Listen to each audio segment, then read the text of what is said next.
Alright, we are getting ready to take the Corvette out for a drive. Cold start.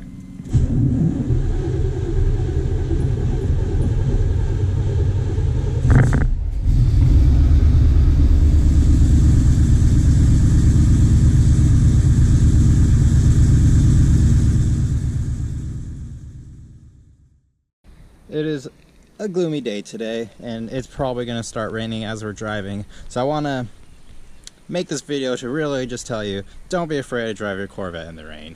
It's a car after all. It's going to survive. It's not going to melt or anything. So yeah, we're going to drive this in the sprinkling, possibly some rain, but that's the plan. Let's get moving.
Tachometers still do not work, so I still plan on fixing that. You know, hopefully it's not the circuit in the cluster itself, but yeah, those are things to come, fixes that are needed. Other than that, I have noticed, since the Corvette's been sitting a lot longer than normal, it's been leaking quite a bit more, and it's leaking oil, and good chance it might be leaking some trans fluid as well. This engine, you know, it was sitting abandoned for 20 years basically, and then I brought it back to life, and now I'm driving it. So I didn't really do much to it at all. It's really surprising how well it's done for me so far, but it obviously needs some attention, and that mainly being it just needs a whole new gasket set gone through. But I'm not going to do a gasket set without throwing in a bigger camshaft or throwing in better heads or something like that. So it's all just in due time. I'll have the money and the funds to do a big project like that, and we'll really revamp this car. But yeah, it's leaking more and more, and soon it's going to be to the point where I'm going to have no choice. I'm going to have to do something.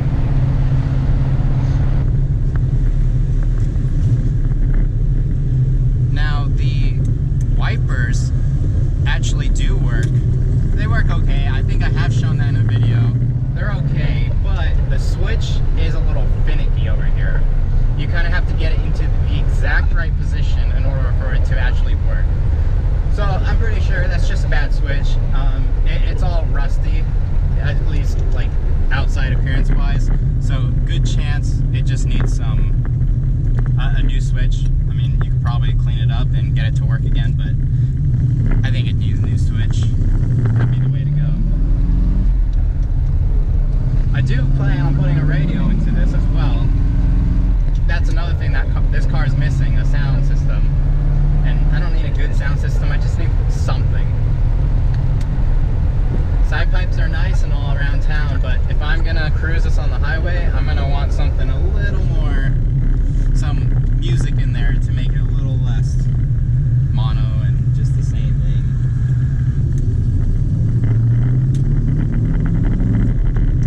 Let's give it a little hit.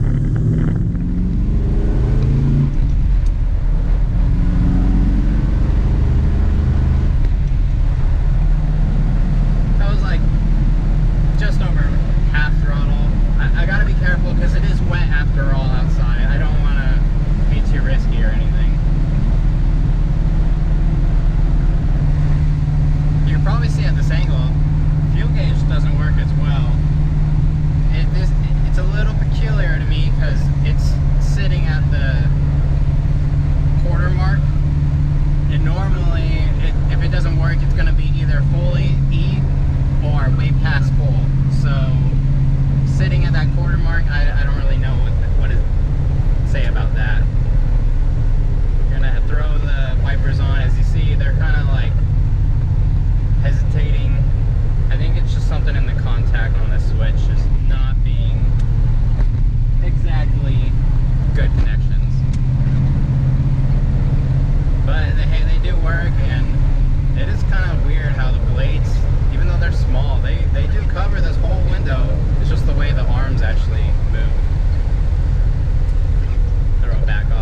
drive this car more, take it out to more car meets and car shows, and really I want to just cruise this car.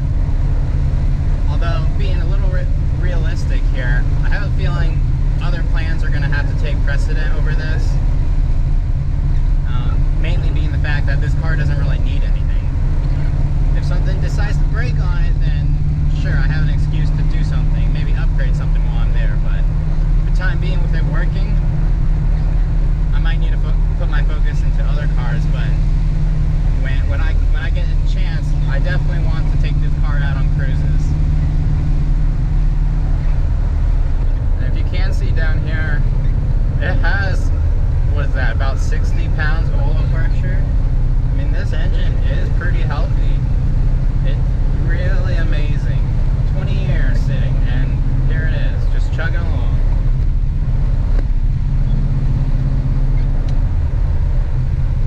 And I don't think I'll ever stop saying that this car was sitting for 20 years, because it's impressive when you think about it. Alright, let's take this on this little back road back here.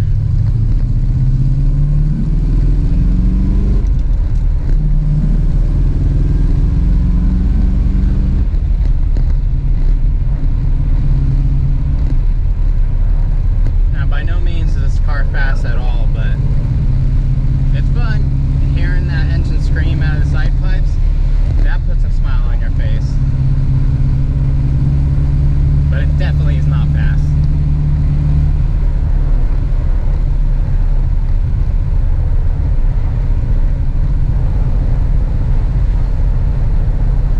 Now coming up is a roundabout, and I don't really know this car to be that great of a handler car.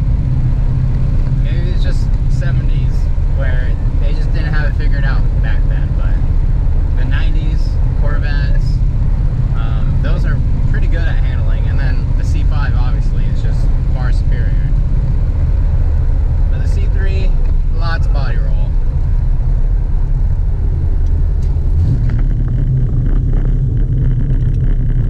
But it is fun.